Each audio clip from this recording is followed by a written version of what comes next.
ابتدا ہے رب کریم کے بابرکت نام سے، جو تاریک دلوں کو نور ایمان سے منور فرماتا ہے۔ ناظرین گرامی، آپ دیکھ رہے ہیں پیور اسلامک انفو چینل اور میں ہوں آپ کا ہوسٹ MZR۔ ناظرین گرامی، آج کی اس ویڈیو میں ہم اپنے چینل پر غزوات النبی صلی اللہ علیہ وآلہ وسلم کے حوالے سے سیریز کی تیسری قسط پیش کرنے جا رہے ہیں۔ آج کی یہ ویڈیو بڑی انفارمیٹو اور دلچسپ ہونے جا رہی ہے، کیونکہ آج کی اس ویڈیو میں ہم غزوہ خندق کے بارے میں تمام تفصیلی معلومات آپ کے ساتھ شیئر کرنے جا رہے ہیں۔ ویڈیو شروع کرنے سے پہلے آپ سے ریکویسٹ کرنا چاہتا ہوں، پلیز ویڈیو پسند آئے تو اسے لائک ضرور کریں اور چینل کو سبسکرائب ضرور کریں، تاکہ ہر نئی آنے والی ویڈیو کا نوٹیفیکیشن سب سے پہلے آپ کو مل سکے۔ جی تو ناظرین، شروع کرتے ہیں ہماری آج کی ویڈیو۔ غزوہ خندق کب ہوا؟ ہجری اور عیسوی تاریخ کیا تھی؟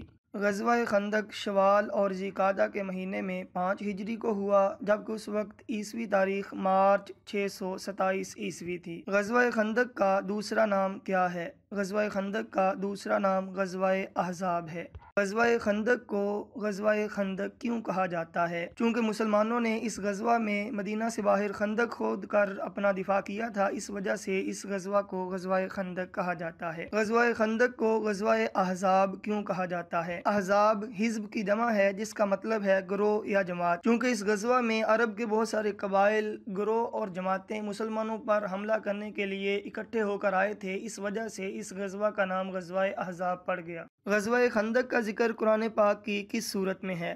غزوہ خندق کا ذکر سورہ احزاب میں کیا گیا ہے۔ غزوہ خندق میں مسلمانوں اور کفار کی تعداد کتنی تھی؟ غزوہ خندق میں مسلمانوں کی تعداد 3000 تھی، جبکہ کفار کی تعداد 10,000 سے زائد تھی۔ مسلمانوں اور کافروں کے سالار کون تھے؟ مسلمانوں کے قائد حضور صلی اللہ علیہ وآلہ وسلم تھے، جبکہ کافروں کا سالار اعلیٰ ابو سفیان تھا۔ خندق کھودنے کا مشورہ کس نے دیا تھا؟ خندق کھودنے کا مشورہ حضرت سلمان فارسی رضی اللہ تعالی عنہ نے دیا تھا۔ اس موقع پر کس خوش نصیب صحابی کو نبی کریم صلی اللہ علیہ وآلہ وسلم نے اپنے اہل بیت میں شامل فرمایا؟ اس موقع پر نبی کریم صلی اللہ علیہ وآلہ وسلم نے حضرت سلمان فارسی رضی اللہ تعالی عنہ کو اپنے اہل بیت میں شامل فرمایا۔ خندق مدینہ کے کس طرف کھودی گئی؟ مدینہ 3 اطراف سے لاوے کی چٹانوں، پہاڑوں اور کھجوروں کے باغات سے گھرا ہوا تھا، لہٰذا ان 3 اطراف سے حملے کا کوئی خطرہ نہیں تھا۔ صرف شمال کی جانب سے جو راستہ شام کی طرف جاتا تھا وہی راستہ کھلا تھا، تو اس لیے صرف شمال کی جانب سے خندق کھودی گئی تھی۔ خندق کہاں پر کھودی گئی؟ خندق مدینہ کے پہاڑ جبل صلہ کے دامن میں کھودی گئی۔ کتنے صحابہ کرام رضی اللہ تعالی عنہم نے خندق کی کھدائی میں حصہ لیا؟ 3000 صحابہ کرام رضی اللہ تعالی عنہم نے خندق کی کھدائی میں حصہ لیا۔ کتنے آدمیوں کو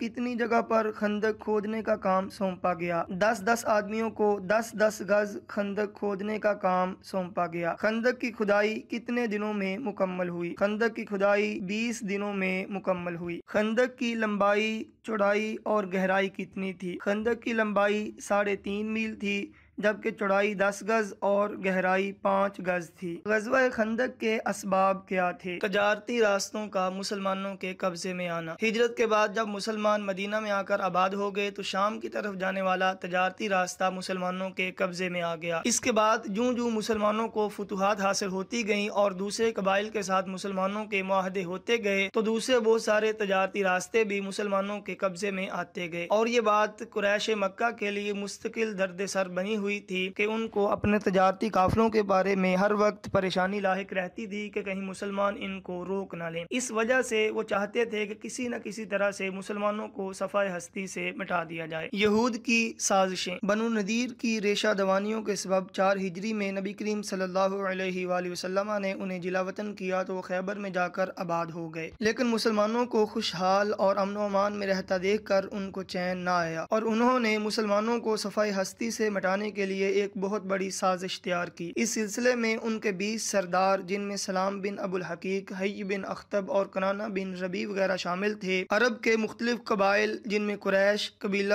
غطفان، بنو اسد، بنو سلیم، بنو سعد اور دوسرے بہت سارے قبائل شامل تھے، ان سے ملے اور ان کو مسلمانوں کے ساتھ جنگ کرنے کے لیے آمادہ کیا۔ انہوں نے کہا کہ اکیلے جنگ کرنے سے ہم مسلمانوں کا خاتمہ نہیں کر سکتے، لہٰذا ہمیں چاہیے کہ ہم اکٹھے مل کر یک بارگی مسلمانوں پر حملہ کریں اور انہیں صفائے ہستی سے مٹا دیں۔ تمام قبائل نے ان کے ساتھ اتفاق کیا اور سارے مل کر مسلمانوں پر حملہ کرنے کے لیے چڑھ دوڑے۔ غزوہ خندق میں مشرکین کا علم بردار کون تھا؟ غزوہ خندق میں مشرکین کا علم بردار عثمان بن طلحہ تھا۔ غزوہ خندق میں مسلمانوں کا علم بردار کون تھا؟ غزوہ خندق میں مہاجرین کا علم بردار زید بن حارثہ رضی اللہ تعالیٰ عنہ تھے اور انصار کے علم بردار سعد بن عبادہ رضی اللہ تعالیٰ عنہ تھے۔ غزوہ خندق کے موقع پر نبی کریم صلی اللہ علیہ وآلہ وسلم نے مدینہ میں اپنا نائب کس کو مقرر فرمایا؟ اس موقع پر نبی کریم صلی اللہ علیہ وآلہ وسلم نے مدینہ میں حضرت ابن ام مکتوم رضی اللہ تعالیٰ عنہ کو اپنا نائب مقرر فرمایا۔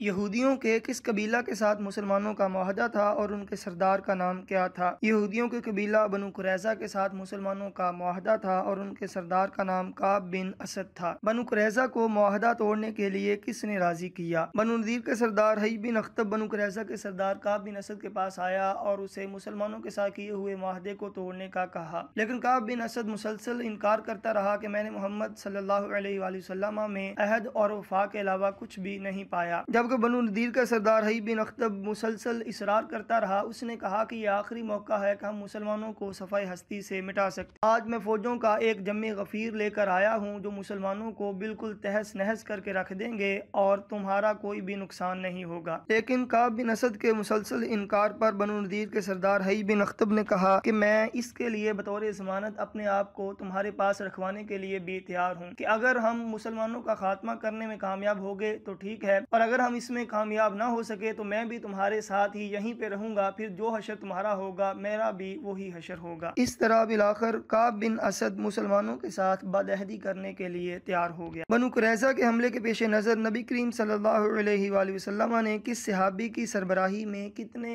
آدمی متعین کیے تھے؟ بنو قریظہ کے حملے کے پیش نظر نبی کریم صلی اللہ علیہ وآلہ وسلم نے حضرت سلمہ بن اسلم کی سربراہی میں 200 صحابہ متعین فرمائے تھے۔ بنو قریظہ کو معاہدہ یاد دلانے کے لیے نبی کریم صلی اللہ علیہ وآلہ وسلم نے کن صحابہ کو بھیجا؟ بنو قریظہ کو معاہدہ یاد دلانے کے لیے نبی کریم صلی اللہ علیہ وآلہ وسلم نے حضرت سعد بن معاذ اور سعد بن عبادہ رضی اللہ تعالیٰ عنہما کو بھیجا۔ بنو قریظہ نے کیا جواب دیا؟ بنو قریظہ نے جواب دیا، ہم نہیں جانتے محمد کون ہے اور معاہدہ کیا چیز ہے۔ عورتوں کی حفاظت کے لیے نبی کریم صلی اللہ علیہ وآلہ وسلم نے کس صحابی کو متعین فرمایا تھا؟ عورتوں کی حفاظت کے لیے نبی کریم صلی اللہ علیہ وآلہ وسلم نے حضرت حسان بن ثابت رضی اللہ تعالیٰ عنہ کو متعین فرمایا تھا۔ عورتوں کے قلعہ پر حملہ کے لیے آنے والے یہودی کا سر کاٹ کر کس نے قلعہ سے نیچے پھینکا تھا؟ عورتوں کے قلعہ پر حملہ کے لیے آنے والے یہودی کا سر کاٹ کر حضرت صفیہ رضی اللہ تعالیٰ عنہا نے قلعہ سے نیچے پھینکا تھا۔ کتنے اور کون سے کافر خندق عبور کرنے میں کامیاب ہو گئے تھے؟ 5 کافر عمر بن عبد ود، اکرمہ بن ابو جہل،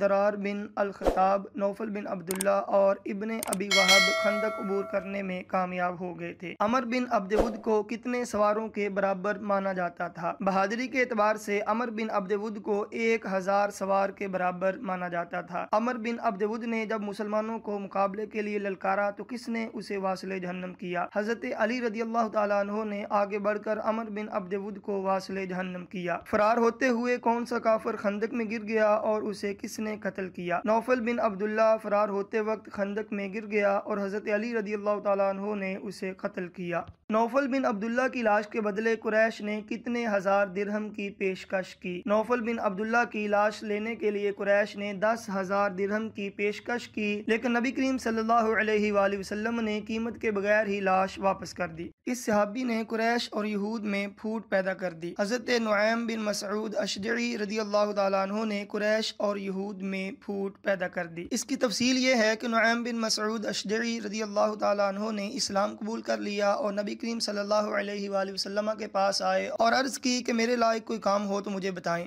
نبی کریم صلی اللہ علیہ وآلہ وسلم نے فرمایا کہ تم اتنے بڑے لشکر کا مقابلہ تو نہیں کر سکتے، ہاں یہ ضرور کر سکتے ہو کہ کافروں اور یہودیوں کے درمیان اختلاف پیدا کر دو۔ ان کے اسلام لانے کا کافروں کو بالکل بھی علم نہیں تھا، لہٰذا یہ یہودیوں کے پاس گئے اور ان کو سمجھایا کہ دیکھو تم نے یہاں پہ ہمیشہ رہنا ہے، تمہارے گھر یہاں پہ ہیں، جبکہ کافر باہر سے حملہ کرنے کے لیے آئے ہیں، اگر کامیاب ہو گئے تو ٹھیک، وگرنہ وہ اپنا